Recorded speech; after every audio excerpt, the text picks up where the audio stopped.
बच्चों, इस चैनल को सब्सक्राइब करके कंटिन्यू पढ़ें, आपको फ़ायदा होगा, ज़रूर फ़ायदा होगा। तो आज हम विद्युत चैप्टर के अंतर्गत प्रतिरोधकों के निकाय का प्रतिरोध के बारे में बताने जा रहे हैं। इसमें एक शब्द है निकाय। निकाय का अर्थ होता है समूह, समुदाय, असंयोजित व्यवस्था। अतः स्पष्ट है कि इस वीडियो में हम लोग प्रतिरोधकों के समूह का प्रतिरोध ज्ञात करने की विधि सीखेंगे। प्रश्न है, प्रतिरोधकों का समूह या प्रतिरोधकों का निकाय क्या है?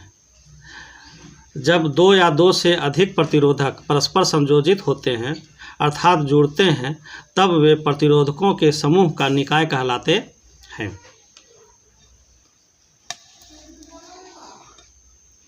प्रतिरोधकों को संयोजित करने की कितनी विधियां हैं?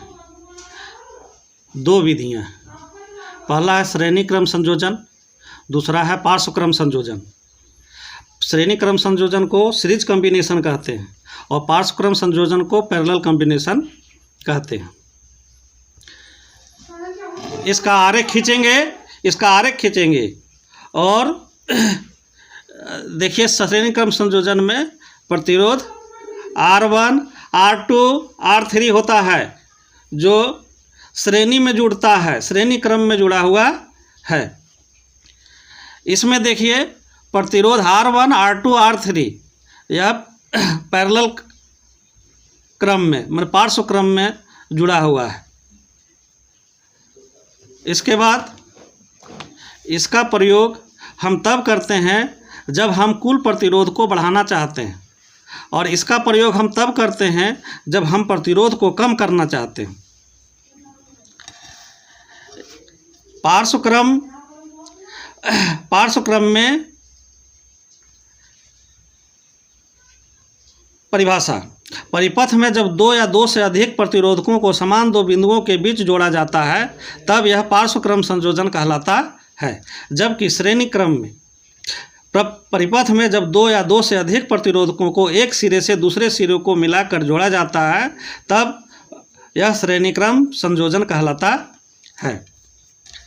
प्रत्येक प्रतिरोध से समान विद्युत धारा प्रवाहित होता है और पार्श्व क्रम में प्रत्येक प्रतिरोध से पृथक पृथक अर्थात अलग अलग धारा प्रवाहित होता है, परंतु इसका कुल विद्युत धारा प्रवाहित धारा के बराबर होता है, अर्थात I बराबर I1 plus I2 plus I3। अगला अंतर हम लोग देखते हैं।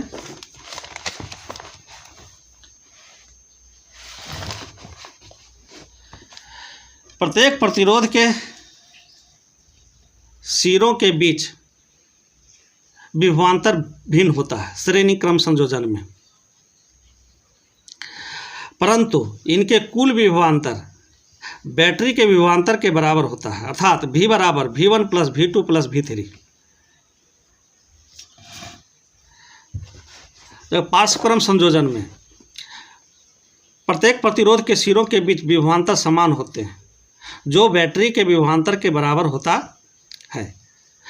कहने का मतलब है प्रत्येक प्रतिरोध और बैटरी का विभवांतर बराबर होता है।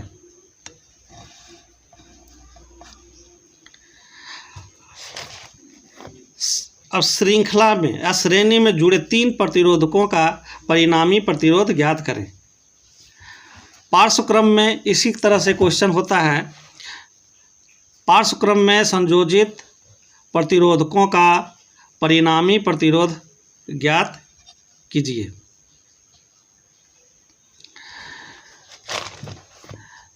देखिए, यहाँ पर श्रेणी क्रम में यहाँ पर विद्युत परिपथ आरेख खींचेंगे, यहाँ भी विद्युत परिपथ आरेख खींचेंगे। इसमें लिखना है श्रेणी क्रम में R1, R2, R3 श्रेणी क्रम में जुड़े तीन प्रतिरोध। इसमें लिखना है R1, R2, R3 पार्श्व क्रम में जुड़े तीन प्रतिरोध। इसमें V बराबर बैटरी का विभवांतर। इसमें लिखना है I बराबर कुल विद्युत धारा। यहाँ पर लिखना है V1, V2, V3 क्रमशः प्रतिरोध R1, R2 तथा R3 के आर पार अर्थात सिरों के बीच विभवांतर, इसमें लिखना है I1, I2, I3 बराबर क्रमशः प्रतिरोध R1, R2 तथा R3 से प्रवाहित विद्युत धारा। देखिए यहाँ ध्यान देने की बात है, श्रेणी क्रम में देखिए श्रेणी क्रम में विभवांतर अलग अलग है प्रत्येक प्रतिरोध का, तो इसको हम लिखते हैं। इसमें देखिए विद्युत धारा प्रत्येक प्रतिरोध के लिए अलग अलग हो जाता है, तो पार्श्व क्रम में हम विद्युत धारा के बारे में लिखते हैं।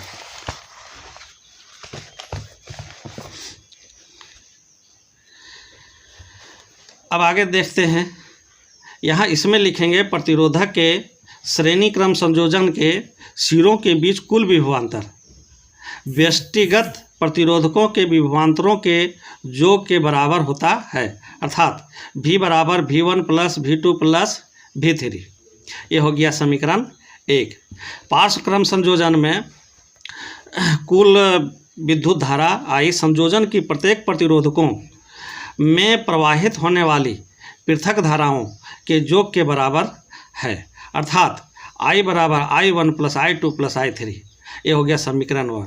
तो ध्यान रखना है, इसमें समीकरण 1 में V बराबर V1 plus V2 plus V3 होता है, इसमें पार्श्व क्रम में समीकरण 1 में होता है I बराबर I1 plus I2 plus I3। इसलिए परिपथ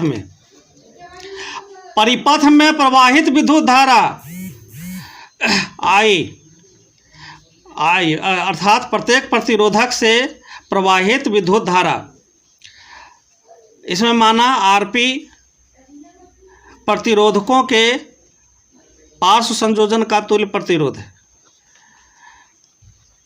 और V बराबर बैटरी का विभवांतर बराबर प्रत्येक प्रतिरोधकों के सिरों के बीच का विभवांतर। इसमें श्रेणी क्रम में RS बराबर प्रतिरोधकों R1, R2 तथा R3 के तुल्य एकल प्रतिरोधक का प्रतिरोध, यदि V बराबर तुल्य एकल प्रतिरोधक के सिरों के बीच विभवांतर है। तो यहाँ RS और V लेते हैं और यहाँ RP और V लेते हैं। अब देखिए ओम के नियम से, यहाँ भी ओम के नियम से लिखेंगे, ओम के नियम से लिखेंगे V बराबर IR, ये समीकरण 2 हो गया। ये इसमें हम ओम के नियम से लिखेंगे I बराबर V बटा RP, ये समीकरण 2 हो गया। इसमें इसी तरह से 3 प्रतिरोधकों के लिए क्रमशः लिखेंगे V1 बराबर IR1, V2 बराबर IR2, V3 बराबर IR3, क्योंकि I जो है इस परिपथ में कांस्टेंट होता है। इसको जोड़ने पर V1 plus V2 plus V3 बराबर IR1 plus IR2 plus IR3 होता है। इसी तरह से पार्श्व क्रम में प्रत्येक प्रतिरोध के लिए हम निकालेंगे I1 बराबर V बटा R1, I2 बराबर V बटा R2, I3 बराबर V बटा R3, क्योंकि इसमें V विभवांतर जो है वह कांस्टेंट होता है। इसलिए जोड़ने पर I1 plus I2 plus I3 बराबर इधर लिखाएगा बराबर V बटा R1 प्लस V बटा R2 प्लस V बटा R3। इस तरह से हम देखते हैं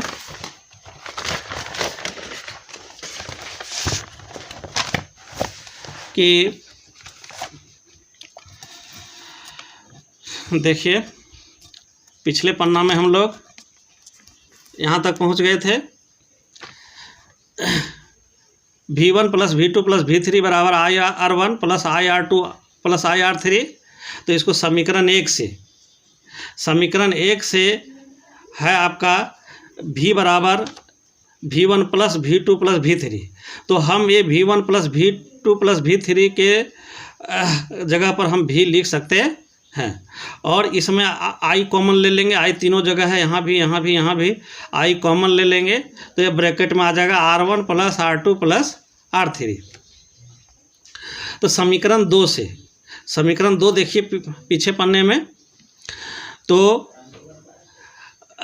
V बराबर IRS, तो इसलिए V के जगह पर हम IRS लिख सकते हैं, बराबर I ब्रैकेट में R1 plus R2 plus R3। दोनों पक्षों से I काटने पर ये I कट जाएगा और काटने पर बचता है RS बराबर R1 plus R2 plus R3। इसी प्रकार से पार्श्व क्रम संयोजन में समीकरण 1 में लिखा हुआ I बराबर I1 plus I2 plus I3, तो I1 plus I2 plus I3 के जगह पर हम I लिख सकते हैं, बराबर इसमें देखिए V है तीनों जगह, तो V हम कॉमन ले लिए, तो यहाँ पर आ गया इसके जगह पर IR1 plus IR2 plus IR3 जो ब्रैकेट में है। अब समीकरण 2 में हम देखे हुए हैं कि I बराबर होता है V बटा RP, तो हम I के जगह हम V बटा RP लिख देते हैं, बराबर V ब्रैकेट में IR1 plus IR2 plus I1 बटा IR3 जो ब्रैकेट में है। अब दोनों पक्षों से V काटने पर ये V कट जाएगा, तो हम आता है 1 बटा RP बराबर 1 बटा R1 प्लस 1 बटा R2 प्लस 1 बटा R3। तो इस तरह से देखते हैं दोनों का जो परिणामी प्रतिरोध होता है निकल जाता है। इसमें RS बराबर R1 plus R2 plus R3, इसमें 1 बटा RP बराबर 1 बटा R1 प्लस 1 बटा R2 प्लस 1 बटा R3। तो अंत में हम कह सकते हैं पार्श्व क्रम में कि अतः पार्श्व क्रम से संयोजित प्रतिरोधों के समूह के तुल्य प्रतिरोध का व्युत्क्रम पृथक प्रतिरोधों के व्युत्क्रमों के योग के बराबर होता है। तो देखिए पार्श्व क्रम संयोजित प्रतिरोधकों के समूह के तुल्य प्रतिरोध RP का व्युत्क्रम माने 1 बटा RP, पृथक प्रतिरोध माने R1 R2 R3 के व्युत्क्रम माने उल्टा 1 बटा R1 लिखा हुआ के योग के बराबर होता है, तो योग के बराबर होता है। इसी प्रकार से श्रेणी क्रम में हम देखेंगे या लिखेंगे, अतः श्रेणी क्रम से संयोजित प्रतिरोधों के समूह के तुल्य प्रतिरोध अर्थात RS पृथक प्रतिरोधों अर्थात R1 R2 तथा R3 के योग के बराबर होता है। अब अगला क्वेश्चन है, घरेलू विद्युत परिपथों में श्रेणी क्रम संयोजन का उपयोग क्यों नहीं किया जाता है? तो इसका कारण है,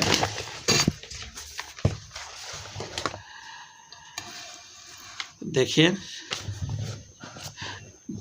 पहला कारण है, परिपथ में यदि एक विद्युत उपकरण किसी दोष के कारण काम करना बंद कर देता है तो अन्य सभी उपकरण काम करना बंद कर देते हैं, क्योंकि पूरा परिपथ टूट जाता है। दूसरा कारण है, श्रृंखला श्रेणी में परिपथ में सभी विद्युत उपकरणों के लिए एक ही स्विच होता है, जिसके कारण उन्हें अलग से चालू या बंद नहीं किया जा सकता है। तीसरा कारण है, विद्युत उपकरणों के श्रेणी क्रम संयोजन में परिपथ का समग्र प्रतिरोध बहुत अधिक होता है, जिसके कारण बिजली की आपूर्ति से विद्युत धारा कम हो जाता है। इसी प्रकार से क्वेश्चन पूछा जा सकता है, घरेलू विद्युत परिपथों में श्रेणी क्रम संयोजन का उपयोग न करके पार्श्व क्रम संयोजन का उपयोग क्यों किया जाता है? तो इसका भी हम इसी का उल्टा लिख देंगे। जैसे कि पहला कारण लिखेंगे, परिपथ में यदि एक विद्युत उपकरण किसी दोष के कारण काम करना बंद कर देता है तो भी अन्य सभी उपकरण काम करना चालू रखते हैं, क्योंकि इसमें परिपथ टूटता नहीं है। दूसरा कारण है, पार्श्व क्रम परिपथ में सभी विद्युत उपकरणों के लिए अलग अलग स्विच होता है, जिसके कारण उन्हें अलग से चालू या बंद किया जा सकता है। तीसरा कारण, विद्युत उपकरणों के पार्श्व क्रम संयोजन में परिपथ का समग्र प्रतिरोध बहुत कम होता है, जिसके कारण बिजली की आपूर्ति से विद्युत धारा अधिक हो जाता है। धन्यवाद।